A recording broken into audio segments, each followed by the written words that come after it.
ಇಷ್ಟು ದೊಡ್ಡ ವಿರಾಟ್ ಹಿಂದೂ ಸಮಾಜೋತ್ಸವದಲ್ಲಿ ನಾವೆಲ್ಲ ಭಾಗವಹಿಸ್ತಾ ಇದ್ದೀವಿ ಅಂತ ಕೇಳಿದ್ರೆ ಇದು ಅತ್ಯಂತ ಪುಣ್ಯದ ಕಾಲ. ನಮ್ಗೆಲ್ಲರೂ ಭಗವಂತ ಆಶೀರ್ವಾದ ಮಾಡಿದ ಮೇಲೆ ಈ ಒಂದು ಅವಕಾಶ ಸಿಕ್ಕಿದೆ ಅಂತ ಹೇಳ್ಬೋದು. ಹಾಗಾಗಿ ನಾನು ಹೇಳೋ 4 ಶಬ್ದ ಎಲ್ಲರೂ ಒಟ್ಟಿಗೆ ಒಕ್ಕೊರಳಿಂದ ಒಮ್ಮನಸ್ಸಿನಿಂದ ಹೇಳಬೇಕು. ಧರ್ಮ ರಕ್ಷತಿ ರಕ್ಷಿತ ಹೇಳಿ. ಕೆಲವರು ಹಾಡು ಹೇಳ್ತಾ ಇದ್ದೀವಿ, ನಾನು ಹಾಡಲ್ಲ ಹೇಳ್ಕೊಟ್ಟಿದ್ದು. ಇದು ಧ್ಯೇಯ ವಾಕ್ಯ. ಧ್ಯೇಯ ವಾಕ್ಯ ಹೇಳಬೇಕಾದ್ರೆ ನಮ್ಮ ಮನಸ್ಸಿನಲ್ಲಿ ಇಡೀ ಅಖಂಡ ಭಾರತವನ್ನ ನೆನೆಸ್ಕೊಳ್ಬೇಕು. ಅಖಂಡ ಭಾರತವನ್ನ ಕಣ್ಮುಂದೆ ತಂದ್ಕೊಳ್ಬೇಕು. ಅಖಂಡ ಭಾರತದಲ್ಲಿ ಆದಂತ ಆಘಾತಗಳನ್ನು ನೆನೆಸ್ಕೊಳ್ಬೇಕು. ಅಖಂಡ ಭಾರತದಲ್ಲಿ ಆದಂತಹ ಇಡೀ ಅಲ್ಲೋಲ ಕಲ್ಲೋಲಗಳನ್ನು ನೆನೆಸ್ಕೊಳ್ಬೇಕು. ಈಗಲೂ ಕೂಡ ಆಗ್ತಾ ಇದೆ, ನಮ್ಮ ಮನೆ ಪಕ್ಕನೇ ಆಗ್ತಾ ಇದೆ, ಆದ್ರೂ ಗೊತ್ತಿಲ್ಲ ನಮಗೆ. ಆ ರೀತಿಯ ಅನಾಹುತಗಳನ್ನು ಎಲ್ಲವನ್ನು ನೆನೆಸ್ಕೊಂಡು ಒಕ್ಕೊರಳಿಂದ ನಮ್ಮ ಮನಸ್ಸನ್ನ ಗಟ್ಟಿ ಮಾಡ್ತಾ ಹೇಳೋಣ, ಧರ್ಮ ರಕ್ಷತಿ ರಕ್ಷಿತ, ಧರ್ಮ ರಕ್ಷತಿ ರಕ್ಷಿತ. ಇದು ಕೇವಲ ಮನಸ್ಸಿನಿಂದ ಹೇಳಿದ ಮಾತ್ರಕ್ಕೆ ಅಲ್ಲ, ಇದನ್ನ ಅನಾದಿ ಕಾಲದಿಂದಲೂ ಕೂಡ ನಮ್ಮ ಭಾರತ ದೇಶದಲ್ಲಿ ನಾವೆಲ್ಲ ನಮ್ಮ ಬದುಕಿನ ಜೀವನದ ಮೌಲ್ಯಗಳನ್ನ ಬದುಕಿನ ಮುಖಾಂತರ ತೋರಿಸಿದಂತ ಜನ ಕಂಡ್ರಿ ನಾವು. ಹಿಂದೂ ಬಾಂಧವರಂದ್ರೆ ಒಂದು ರೀತಿಯಲ್ಲಿ ಹನುಮಂತನಿಗೆ ಆಗಾಗ ನೆನಪು ಮಾಡ್ತಾ ಇರ್ಬೇಕು. ಹಾಗಾಗಿ ಈ ಪ್ರವಚನಗಳು, ಭಾಷಣ, ಬೇರೆ ಬೇರೆ ರೀತಿಯ ಕಾರ್ಯಕ್ರಮಗಳು ಇದೆಲ್ಲ ಮಾಡುವಂತ ಅವಶ್ಯಕತೆ ಇದೆ. ಒಂದು ಸಾರಿ ಹನುಮಂತನಿಗೆ ಶಕ್ತಿ ಅವನಿಗೆ ಅರಿವಾದ್ರೆ ಹನುಮಂತ ಏನಾಗ್ತಾನೆ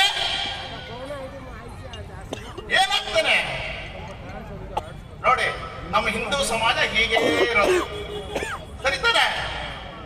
ಹನುಮಂತನ ಶಕ್ತಿ ಹನುಮಂತನಿಗೆ ಗೊತ್ತಾದ್ರೆ ಹನುಮಂತ ಏನಾಗ್ತಾನೆ, ಬೃಹದಾಕಾರವಾಗಿ ಬೆಳಿತಾನೆ, ಎಲ್ಲಾ ಶಕ್ತಿಗಳನ್ನ ಮೀರ್ತಾನೆ, ಸಮುದ್ರವನ್ನು ಕೂಡ ಉಲ್ಲಂಘನೆ ಮಾಡ್ತಾನೆ, ಸಮುದ್ರೋಲ್ಲಂಘನವನ್ನು ಕೂಡ ಮಾಡ್ತಾನೆ, ಬೆಟ್ಟ ಪರ್ವತಗಳನ್ನು ಎಲ್ಲವನ್ನು ನುಚ್ಚು ನೂರು ಮಾಡುವಂತ ಶಕ್ತಿ ಕಂಡ್ರೆ ಅದು ಹಿಂದೂಗಳಿಗೆ ಮಾತ್ರ ಇರುವಂತದ್ದು.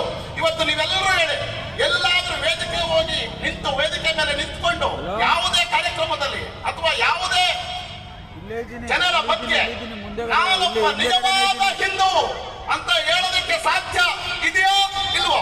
ನೀರ್ ಟ್ಯಾಂಕು ಎಳ್ನೀರ್ ಕೂತಾರಲ್ಲ ಇಲ್ಲ ಅಂತ ಅನಿಸ್ತಾ ಇದೆ. ಯಾರು ಕೂಡ ಒಕ್ಕರಳೆ ಇಲ್ಲ. ನಾನೊಬ್ಬ ಹಿಂದೂ ಅಂತ ಹೇಳ್ತೀರಾ ಇಲ್ವೋ? ಎಲ್ಲಿ ಬೇಕಾದ್ರೆ ಹೇಳ್ತೀರಾ? ಹಿಂದವಹ ಸೋದರಾಹ ಸರ್ವೇ ಹೇಳಿ. ಹಿಂದೂಗಳು ಎಲ್ಲರೂ ನಾವು ಅಣ್ಣ ತಮ್ಮಂದ್ರು. ಎಂಥ ದೇಶ ಅಂದ್ರೆ ನಮ್ಮ ಸಂಸ್ಕೃತಿ ನೋಡ್ರಿ. ಯಾವ ದೇಶವನ್ನು ನಾವು ಯುದ್ಧ ಮಾಡಕ್ ಹೋಗ್ಲೇ ಇಲ್ಲ. ಆದ್ರೆ ನಮ್ಮ ದೇಶವನ್ನ ಎಲ್ಲರೂ ಯುದ್ಧ ಮಾಡಿದ್ರು. ಯಾಕೆ? ಇಲ್ಲಿ ಅತ್ಯಂತ ಸಂಪತ್ತಿದೆ, ಇಲ್ಲಿ ಅತ್ಯಂತ ಜ್ಞಾನ ದೇಗುಲ ಇದೆ, ಇಲ್ಲಿ ಅತ್ಯಂತ ಜ್ಞಾನ ಭಂಡಾರ ಇದೆ, ಇಲ್ಲಿ ಅತ್ಯಂತ ಜ್ಞಾನ ಜ್ಯೋತಿ ಇದೆ, ಜ್ಞಾನ ಸಂಸ್ಕೃತಿ ಇದೆ, ಸಂಪ್ರದಾಯಗಳಿದೆ, ಎಲ್ಲವೂ ವಿಶಿಷ್ಟವಾದಂಥದ್ದು. ಹಾಗಾಗಿ ಕೊಳ್ಳೆ ಹೊಡೆಯಕ್ಕೆ ಬಂದ್ರು. ಇವತ್ತು ಎಲ್ಲಿದ್ದಾರೆ ಅವರೆಲ್ಲ? ಎಲ್ಲಿದ್ದಾರೆ? ಟ್ರಂಪ್ ಅಣ್ಣ ಹೇಳ್ತಾರೆ 50% ರಿಯಾಯಿತಿ, 20% ರಿಯಾಯಿತಿ. ಇವೆಲ್ಲ ಎಲ್ರಿ? ಇವತ್ತು ನಿಮ್ಮ ಮನೆಗಳಲ್ಲಿ ಒಂದು ಕೋಲ್ಗೇಟ್ ಅನ್ನ ತರದನ್ನ ನಿಲ್ಲಿಸಿ ಸಾವಿರಾರು ಕೋಟಿ ರೂಪಾಯಿ ಭಾರತಕ್ಕೆ ಲಾಭ. ಎಷ್ಟು? ಸಾವಿರಾರು ಕೋಟಿ ರೂಪಾಯಿ ಭಾರತಕ್ಕೆ ಲಾಭ. ಸ್ವದೇಶತ್ವವನ್ನೇ ಬಿಟ್ಬಿಟ್ಟಿದೀವಿ. ಎಲ್ಲರೂ ಮನೇಲಿ ಹುಡುಕಿದ್ರೆ ಇವತ್ತು 1000 ಕೋಲ್ಗೇಟ್ ಸಿಗುತ್ತೆ, 1000 ರೂಪಾಯಿ ಉಳಿಸೋದಕ್ಕೆ ಹೊರಟಿಲ್ಲ. ಹಾಗಾಗಿ ಇವತ್ತಿಂದ ನಿಶ್ಚಯ ಮಾಡಿ, ಪ್ರತಿಜ್ಞೆ ಮಾಡಿ, ನಮ್ಮ ಮನೆಯಲ್ಲಿ ಕೋಲ್ಗೇಟ್ ಉಪಯೋಗಿಸಲ್ಲ. ನಮ್ಮ ಬಟ್ಟೆ, ನಮ್ಮ ಉಡುಗೆ ತೊಡುಗೆಗಳು, ನಮ್ಮ ಆಹಾರ, ನಮ್ಮ ಜೀವನದ ಶೈಲಿ, ನಮ್ಮ ಭಾರತದ ಎಂತ ವಿಶೇಷತೆ ಕಂಡ್ರೆ ಅದ್ಯಾವುದೋ ಎಲ್ಲ ಮೇನ್ ರೋಡ್ಗಳಲ್ಲಿ ಇವತ್ತು ಏನು ತುಂಬಾ ವಿಶೇಷವಾಗಿರ್ತಕ್ಕಂತಹ ಮಾಲ್ಗಳೆಲ್ಲ ಬಂದ್ಬಿಟ್ಟಿದೆ. ಮೆಕ್ಡೊನಾಲ್ಡ್ಸ್ ನೆನಪಿದೆ, ಚಿಂತೆ ಮಾಡಬೇಡಿ. ಮೆಕ್ಡೊನಾಲ್ಡ್ಸ್ ಅಲ್ಲಿ ಒಂದ್ಸರಿ ಎಂಟ್ರ್ ಆದ್ರೆ 10 ಕೋಟಿ ರೂಪಾಯಿ ವಿದೇಶಕ್ಕೆ ಲಾಭ ಆಗುತ್ತೆ. ಇದನ್ನ ಮಾಡ್ಬೇಕಾ ನಾವು? ಮಾಡ್ಬೇಕಾ ಇದನ್ನ? ಖಂಡಿತವಾಗ್ಲೂ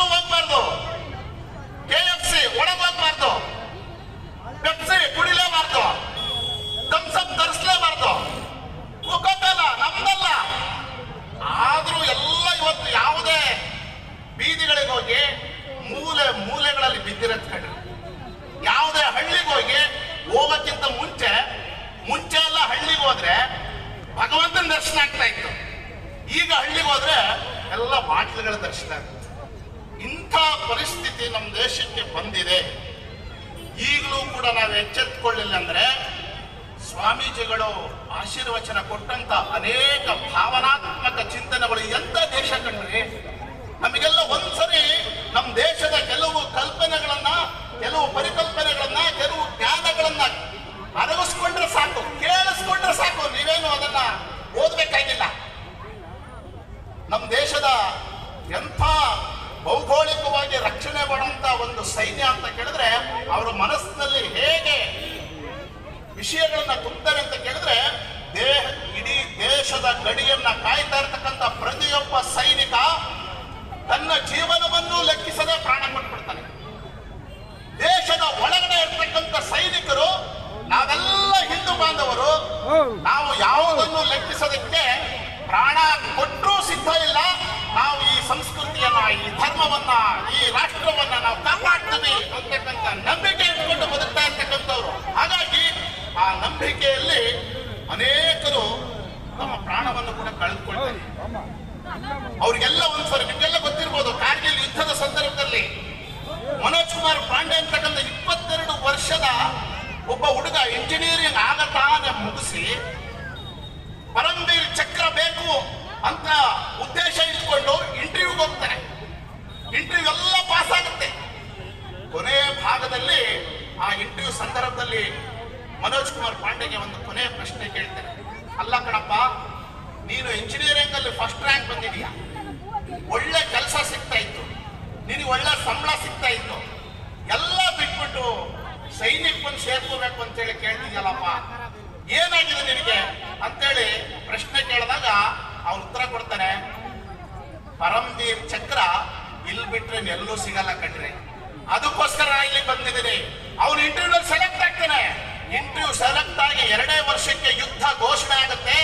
ಯುದ್ಧ ಘೋಷಣೆ ಆದ ಸಂದರ್ಭದಲ್ಲಿ ಪಾಕಿಸ್ತಾನದ 3 ಬಂಕರ್ಗಳನ್ನ ತನ್ನ ಗುಂಪಿನಿಂದ ಎದುರಾಳಿಯಾಗಿ ನಿಂತು ಒಬ್ಬನೇ ಆ 3 ಬಂಕರ್ಗಳನ್ನ ಸುಡೋದಕ್ಕೆ ಪ್ರಯತ್ನ ಮಾಡ್ತಾನೆ. ಮೊದಲನೇ ಬಂಕರ್ ಸುಟ್ಟಾಗ ಅವನಿಗೆ ವಾಪಸ್ ಗುಂಡು ಬಂದು ಬೀಳತ್ತೆ.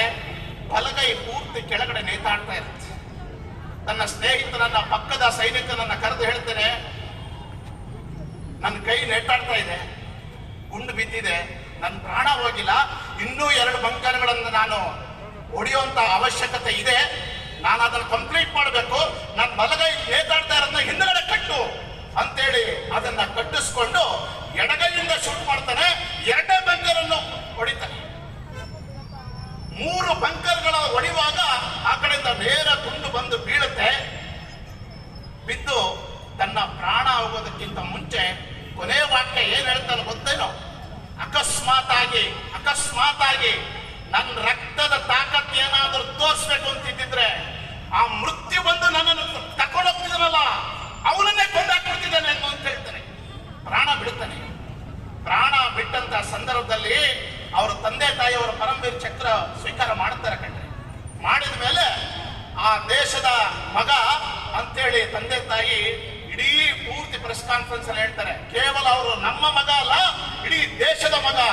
ಈ ರೀತಿಯ ಮನೋಜ್ ಕುಮಾರ್ ಪಾಂಡೆ ಅಂತಕ್ಕಂಥ 100,000 ಜನ ಕಾರ್ಯಕರ್ತರು ನಮ್ಮ ದೇಶಕ್ಕೋಸ್ಕರ ಪ್ರಾಣ ಕೊಟ್ಟಿದ್ದಾರೆ. ಶಿವಾಜಿ ಮಹಾರಾಜರ ಕಾಲದಲ್ಲಂತೂ 278 ಯುದ್ಧಗಳಲ್ಲೂ ಕೂಡ ಶಿವಾಜಿ ಮಹಾರಾಜರು ಗೆದ್ದರು. ಅನೇಕರ ಪ್ರಾಣವಾಯಿತು. ಯಾವ ಬೆಟ್ಟ ಗುಡ್ಡಗಾಡುಗಳಲ್ಲಿ ಮಾವಳಿಗಳನ್ನು ಇಟ್ಕೊಂಡು ಸೈನ್ಯ ಕಟ್ಟಿ ಹಿಂದವಿ ಸಾಮ್ರಾಜ್ಯವನ್ನ ಸ್ಥಾಪನೆ ಮಾಡಿದ್ರು, ಆ ಹಿಂದವಿ ಸಾಮ್ರಾಜ್ಯಕ್ಕೋಸ್ಕರ ಇವತ್ತು ನಾವೆಲ್ಲರೂ ಇಲ್ಲಿ ಕೂತಿದ್ದೀವಿ. ಅದನ್ನ ಉಳಿಸ್ಬೇಕೋ ಏನ್ ಮಾಡ್ಬೇಕು? ಉಳಿಸ್ಬೇಕಾ ಏನ್ ಮಾಡ್ಬೇಕು? ಹಾಗಾಗಿ ಇದೆಲ್ಲ ನಾವೆಲ್ಲ ಒಟ್ಟಿಗೆ ಸೇರಿ ಭಾರತ ಕೊಟ್ಟಂತ ಅದ್ಭುತವಾದಂತ ಪದ ಅಂತ ಕೇಳಿದ್ರೆ ವಸುದೈವ ಕುಟುಂಬಕಂ. ಇದು ನಾವೆಲ್ಲರೂ ಒಂದೇ ಕುಟುಂಬ ಅಂತ ಹೇಳಿ ಹೇಳಿದಂತ ಭಾರತದ ಸಂಸ್ಕೃತಿಯನ್ನ ನೋಡಿ. ಸರ್ವೇ ಭವಂತು ಸುಖಿನಃ ಅಂತ ಹೇಳಿದವರು ನಾವು. ಹಾಗಾಗಿ ಈ ಹಿಂದೂ ಪದ, ನಾನೊಬ್ಬ ಹಿಂದೂ ಅಂತ ಹೇಳ್ಕೊಳ್ಬೇಕಾದ್ರೆ ಹೆದರಿಕೆ ಅವಶ್ಯಕತೆ ಇಲ್ಲ. ಎಲ್ಲಿ ಬೇಕಾದ್ರೂ ನಿಂತ್ಕೊಂಡು ಹೇಳಿ, ಏನ್ ಚಿಂತೆ ಇಲ್ಲ. ಇತ್ತೀಚೆಗೆ ತಾನೇ ಕೆಲವರು ಹೇಳಿದ್ರು, ಅಕಸ್ಮಾತ್ ಹಿಂದೂ ಪದದ ಬಗ್ಗೆ ಬೇರೆ ಬೇರೆ ವಿಚಾರಗಳು, ಬೇರೆ ಬೇರೆ ವಿರೋಧ ಸಂಗತಿಗಳು ಯಾರಿಗೆ ಅಶಾಂತಿಯನ್ನು ಉಂಟು ಮಾಡುತ್ತೋ ಅವರಿಗೆಲ್ಲ ಹೇಳಬೇಡಿ, ನೆನಪು ಮಾಡಬೇಡಿ, ಬೇರೆ ಬೇರೆ ರೀತಿಯಲ್ಲಿ ಉಂಟಾಗುತ್ತೆ ಅಂತ. ನಮ್ಗೆ ಯಾವ ಹೆದರಿಕೆನೂ ಇಲ್ಲ, ಯಾವ ಹೆದರಿಕೆನೂ ಇಲ್ಲ. ನಾವೆಲ್ಲರೂ ಹಿಂದೂಗಳು ಒಂದಾಗಿರ್ತೀವಿ, ಒಟ್ಟಾಗಿರ್ತೀವಿ. ನಮ್ದು ಒಂದು ಸಂಸ್ಕೃತಿ, ನಮ್ದು ಒಂದು ಧರ್ಮ, ಒಂದು ಸಂಸ್ಕೃತಿ, ಒಂದು ಸಂಪ್ರದಾಯ, ಒಂದು ದೇಶ, ಅದು ಹಿಂದೂ ರಾಷ್ಟ್ರ. ಈ ಮಾತೃಭೂಮಿಗೋಸ್ಕರ ನಾವು ಪ್ರಾಣ ಕೊಡೋದಕ್ಕೂ ಸಿದ್ಧ ಕಣ್ರಿ, ಪ್ರಾಣ ಕೊಡೋದಕ್ಕೂ ಸಿದ್ಧ. ಹಾಗಾಗಿ ವೇದಗಳಲ್ಲೇ ಉಲ್ಲೇಖ ಆಗಿದೆ ನಮ್ಮ ಹಿಂದೂ ಪದದ ಶಬ್ದ, ಈಗ ಅಲ್ಲ. ಸ್ವಾಮೀಜಿ ಅವರು ಆಗ್ಲೇ ಹೇಳಿದ್ರು, ಅನೇಕ ಶ್ಲೋಕಗಳನ್ನು ಹೇಳ್ತಾ ನಮ್ಮ ಸಂಸ್ಕೃತಿ ಹೇಗಿದೆ ಅನ್ನೋದನ್ನ ಹೇಳಿದ್ರು. ಹಿಮಾಲಯಂ ಸಮಾರಭ್ಯ ಯಾವದಿಂದು ಸರೋವರಂ ತಮ್ ದೇವಂ ನಿರ್ಮಿತಂ ದೇಶಂ ಹಿಂದೂಸ್ಥಾನಂ ಪ್ರಚಕ್ಷತೆ. ಹಿಂದೂ ಅಂತಕ್ಕಂಥ ಶಬ್ದ ಬಾರ್ಹಸ್ಪತ್ಯ ಪುರಾಣದಲ್ಲಿ ಅವಾಗಲೇ ಉಲ್ಲೇಖ ಆಗಿತ್ತು ಕಣ್ರಿ, ಈಗ ಹೇಳಿದ್ದಲ್ಲ. ಅನೇಕ ಬುದ್ಧಿಮಾಂದ್ಯರು ಅಲ್ಲ, ಬುದ್ಧಿಮಾಂದ್ಯರಲ್ಲ, ಬುದ್ಧಿವಂತರು ಏನ್ ಹೇಳ್ತಾರೆ, ಹಿಂದೂ ಶಬ್ದ ಇತ್ತೀಚೆಗೆ ಸೇರಿಸ್ಬಿಟ್ರು ಭಾರತ ದೇಶದಲ್ಲಿ ಅಂತ. ನಮ್ಮ ದೇಶಕ್ಕೆ ಒಂದು ಅಗಾಧವಾದಂತ ಶಿಲೆಗೆ ಅನೇಕರು ಬಂದರು, ಆಕ್ರಮಣ ಮಾಡಿದ್ರು. ಮುಸಲ್ಮಾನರು ಬಂದರು, ಡಚ್ಚರು ಬಂದರು, ಇಂಗ್ಲಿಷರು ಬಂದರು, ಪೋರ್ಚುಗೀಸರು ಬಂದರು. ಈ ರೀತಿಯ ಅನೇಕ ವಿರೋಧ ಶಕ್ತಿಗಳು ಬಂತು. ಈಗಲೂ ಕೂಡ ಸಮಾಜದಲ್ಲಿ ವಿರೋಧ ಶಕ್ತಿಗಳು ಇಲ್ಲೇ ಇದೆ. ನಮ್ಗೆ ಗೊತ್ತಿಲ್ಲ, ನಮ್ಮ ಪಕ್ಕದಲ್ಲೂ ಕೂಡ ಇರ್ಬೋದೇನೋ. ಅವ್ರಿಗೆಲ್ಲರಿಗೂ ಹಿಂದುತ್ವದ ಬಗ್ಗೆ ಪಾಠ ಕಲಿಸ್ಬೇಕು. ನಾವೇನೋ ಒಂದು ವಿರೋಧ ಮಾಡ್ತಾ ಇಲ್ಲ, ಆದ್ರೆ ಹಿಂದುತ್ವವನ್ನು ಒಪ್ಕೊಂಡು ಈ ದೇಶದಲ್ಲಿ ಬದುಕಿ ನೀವು. ಆಗ ಈಗ ನಡೀತಾ ಇದೆಯಲ್ಲ ನರಮೇಧ, ಯಾವ ಬಾಂಗ್ಲಾದೇಶದಲ್ಲಿ ನರಮೇಧ ನಡೀತಾ ಇದೆಯೋ, ನಡೆಯಕ್ ಆಗ್ತಾ ಇತ್ತ ಅದು? ಯಾವ ಪೆಹಲ್ಗಾಮ್ನಲ್ಲಿ ಹಿಂದೂಗಳನ್ನ ಹಿಂದೂ ಅಂತ ಹೆಸರು ಹೇಳಿ ಕೊಂದರಲ್ಲ, ಅದು ನಡೆಯಕ್ ಆಗ್ತಾ ಇತ್ತ? ಯಾವ 500 ವರ್ಷಗಳ ಹೋರಾಟದಲ್ಲಿ ಅನೇಕ ಸಾವಿರಾರು ಲಕ್ಷಾಂತರ ಜನ ಪ್ರಾಣ ಕೊಟ್ಟಂತ ಹಿಂದೂಗಳು, ಪ್ರಭು ಶ್ರೀರಾಮಚಂದ್ರನ ದೇಗುಲ ನಿರ್ಮಾಣ ಆಯ್ತಲ್ಲ, ಅದು ಆಗ್ತಾ ಇಲ್ಲ? ಈ ರೀತಿ ಒಂದು ಸಂಸ್ಕೃತಿಯ ಹಿಂದೆ ಇರ್ತಕ್ಕಂಥ ಈ ಜನಕ್ಕೆ ಎಂದೆಂದಿಗೂ ಸಾವಿಲ್ಲ ಕಣ್ರಿ. ಈ ಸಂಸ್ಕೃತಿಗೆ ಸಾವೇ ಇಲ್ಲ. ಈ ಸಂಸ್ಕೃತಿ ಒಂದು ಅಗಾಧವಾದಂತ ಸಂಸ್ಕೃತಿ, ಇದು ಸನಾತನವಾದಂತ ಸಂಸ್ಕೃತಿ. ಸನಾತನದ ಪದದ ಅರ್ಥವೇ ಅದು. ಹಾಗಾಗಿ ಹಿಂದೂ ಧರ್ಮದ ಸ್ಥಾಪನೆ ಅನೇಕ ವರ್ಷಗಳಲ್ಲಿ, ಸಾವಿರಾರು ವರ್ಷಗಳಿಂದಲೇ ಇದೆ. ಅದನ್ನು ಕಾಪಾಡಿಕೊಂಡು ಹೋಗುವಂತ ಕೆಲಸ ಮಾತ್ರ ನಾವು ಮಾಡಬೇಕಾಗಿದೆ. ಹಾಗಾಗಿ 4 ಪದ: ಹಿಂದೂ ಧರ್ಮ, ಹಿಂದೂ ಸಂಸ್ಕೃತಿ, ಹಿಂದೂ ಸಮಾಜ. ಇದನ್ನ ಮುಂದಿನ ಪೀಳಿಗೆಗೆ ಸರಿಯಾಗಿ ಅರ್ಥ ಮಾಡಿಸ್ಬೇಕು. ಅವರು ಉಡುವ ಬಟ್ಟೆ ತೊಡುಗೆಗಳಿಂದ ಹಿಡಿದು, ಸೇವಿಸುವ ಆಹಾರದಿಂದ ಹಿಡಿದು, ಅವರು ಕೊಂಡ್ಕೊಳ್ಳುವಂತ ಅನೇಕ ವಸ್ತುಗಳಿಂದ ಹಿಡಿದು ಜೀವನದ ಮೌಲ್ಯಗಳನ್ನ ಹೇಳುವಂತ ಅವಶ್ಯಕತೆ ಬಂದಿದೆ. ಇದು ಎಲ್ಲರೂ ಕೂಡ ಅನೇಕರಿಗೆ ಅನಿಸ್ಬೋದು ಇದು ಹೋರಾಟದ ಸಂದರ್ಭ. ಅದಕ್ಕೆ ಕಲಿಯುಗದಲ್ಲಿ ಸಂಘೇ ಶಕ್ತಿ ಕಲೌ ಯುಗೆ ಅಂತ ಹೇಳಿದ್ವಿ. ಎಲ್ಲರೂ ಒಂದ್ಸರಿ ಹೇಳ್ಬೇಡ, ಸಂಘೇ ಶಕ್ತಿ ಕಲೌ ಯುಗೆ. ಕಲಿಯುಗದಲ್ಲಿ ಸಂಘದ ಶಕ್ತಿಯೇ ಅದ್ಭುತ. ಸಂಘ ಅಂದ್ರೆ ಈಗ ರಾಷ್ಟ್ರೀಯ ಸ್ವಯಂ ಸೇವಕ ಸಂಘ ಮಾತ್ರ ಅಲ್ಲ, ಇಡೀ ಹಿಂದೂ ಸಮಾಜ ಒಂದಾಗಿದ್ರೆ ಅದು ಸಂಘ. ಹಾಗಾಗಿ ಸಂಘಕ್ಕೆ 100ನೇ ವರ್ಷ ಆಗಿದೆ. ನಿಮಿತ್ತ ಅಷ್ಟೇ.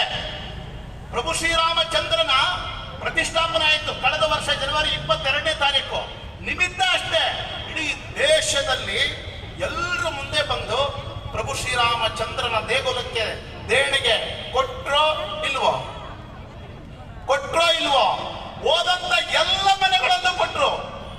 ಕೋಟಿ ಕೊಟ್ಟವರು ಇದ್ದಾರೆ, ಲಕ್ಷ ಕೊಟ್ಟವರು ಇದ್ದಾರೆ, 1000 ಕೊಟ್ಟವರು ಇದ್ದಾರೆ, 1 ರೂಪಾಯಿ ಕಾಣಿಕೆ ಕೊಟ್ಟವರು ಇದ್ದಾರೆ ಕಣ್ರಿ ಸಮಾಜದಲ್ಲಿ. ಹಾಗಾಗಿ 1 ರೂಪಾಯಿ ಬೆಲೆಯ ಅದರ ಅರ್ಥ ಎಷ್ಟು ಅಂತ ಕೇಳಿದ್ರೆ, ಇವತ್ತು ಕೋಲ್ಗೇಟ್ 1 ರೂಪಾಯಿ ಅಕಸ್ಮಾತ್ ಏನಾದ್ರು ತಗೊಂಡ್ರೆ 140 ಕೋಟಿ ಜನ ತಗೊಂಡಂತ ಹಣ ಯಾವ ರೀತಿ ಒಂದು ದೊಡ್ಡ ಮೊತ್ತವಾಗಿ ಬೇರೆ ದೇಶಕ್ಕೆ ಹೋಗ್ತಾ ಇದೆಯೋ, ಆ ರೀತಿ ನಮ್ಮದೇ ದೇಗುಲಕ್ಕೆ ರೂಪಾಯಿ 1 ರೂಪಾಯಿ 1000 ರೂಪಾಯಿ ಲಕ್ಷ ರೂಪಾಯಿ ಕೋಟಿ ಇರ್ಬೋದು, ಆದ್ರೆ ಎಲ್ಲರ ಮನಸ್ಸು ಒಂದಾಗಿತ್ತು. ಇವತ್ತಿಲ್ಲಿ ಕೂತಿರೋದು ಎಲ್ಲರೂ ಕೂಡ ಹೇಳ್ಬೋದು, ಪ್ರಭು ಶ್ರೀರಾಮಚಂದ್ರನ ದೇಗುಲ ಯಾರ್ದು? ನಮ್ದ? ಹಿಂದೂಗಳದ? ಮೊದಲು ನಮ್ದು, ನಾವೆಲ್ಲ ಹಿಂದೂಗಳು, ಸರಿತಾನೆ? ಹಾಗಾಗಿ ಈ ರೀತಿಯ ಒಂದು 500 ವರ್ಷಗಳ ಸಾಧನೆ. ನಾನು ಈಗಾಗಲೇ ವೇದಿಕೆಗೆ ಬರೋದಕ್ಕಿಂತ ಮುಂಚೆ ಸತೀಶ್ ಅವರ ಹತ್ರ ಮಾತಾಡ್ತಾ ಇದ್ದೆ. ಅವರು VHP ಕಾರ್ಯಕರ್ತರು. ಮುಂಚೆ ವಿಶ್ವ ಹಿಂದೂ ಪರಿಷತ್ತಿನ ಅವತ್ತಿನ ಹೋರಾಟದಿಂದಲೂ ಕೂಡ ಇವತ್ತಿನವರೆಗೂ ನೂರಾರು ಜನ, ಸಾವಿರಾರು ಜನ ಕಾರ್ಯಕರ್ತರು ಪ್ರಾಣ ಬಲಿದಾನ ಕೊಟ್ಟಿದ್ದಾರೆ. ಅವರ ಪರಿಣಾಮದಿಂದಲೇ ಇವತ್ತು ನಾವು ಆ ದೇಗುಲದ ಸ್ಥಾಪನೆಯನ್ನ ನೋಡ್ಲಿಕ್ಕೆ ಸಾಧ್ಯ ಆಗಿದೆ. ಸೊ ಹಾಗಾಗಿ ಈ ಒಂದು ವಿಶೇಷವಾದಂತಹ ಸಂಸ್ಕೃತಿಯನ್ನ ನಾವೆಲ್ಲರೂ ಕಾಪಾಡುವಂತ ಸಂದರ್ಭ ಬಂದಿದೆ. ಹಾಗಾಗಿ ಈ ಹಿಂದೂ ಸಂಸ್ಕೃತಿಯನ್ನ ಕಾಪಾಡಬೇಕು ಅಂದ್ರೆ ನಮ್ಮ ಇಡೀ ಜೀವನದ ಶೈಲಿಯನ್ನ ನಮಗೆ ತಕ್ಕಂತೆ ನಾವು ಅಳವಡಿಸ್ಕೊಳ್ಬೇಕು. ಪಾಶ್ಚಾತ್ಯ ಸಂಸ್ಕೃತಿಯನ್ನು ಅಳವಡಿಸ್ಕೊಳ್ಳೋದಲ್ಲ. ಇವತ್ತು ಜಯನಗರ 4th ಬ್ಲಾಕ್ ಹೋಗಿ ಹೆಣ್ಮಕ್ಳು ಇದು ಎರಡೂ ಇದೆ, ಆದ್ರೆ ವ್ಯತ್ಯಾಸ ಬೇರೆ, ಸರಿತಾನೆ? ಎಲ್ಲವೂ ಮಾಡ್ಕೊಂಡಿದ್ದಾರೆ ಕಂಡ್ರೆ. ಇವತ್ತು ಲವ್ ಜಿಹಾದ್ ಹೆಸರಿನಲ್ಲಿ ಅನೇಕ ದುಷ್ಕರ್ಮಿಗಳು, ನಮ್ಮ ವಿರೋಧ ಶಕ್ತಿಗಳು ನಮ್ಮ ಹಿಂದೂ ಹೆಣ್ಣು ಮಕ್ಕಳನ್ನ ತಗೊಂಡೋಗ್ತಾ ಇದ್ದಾರೆ.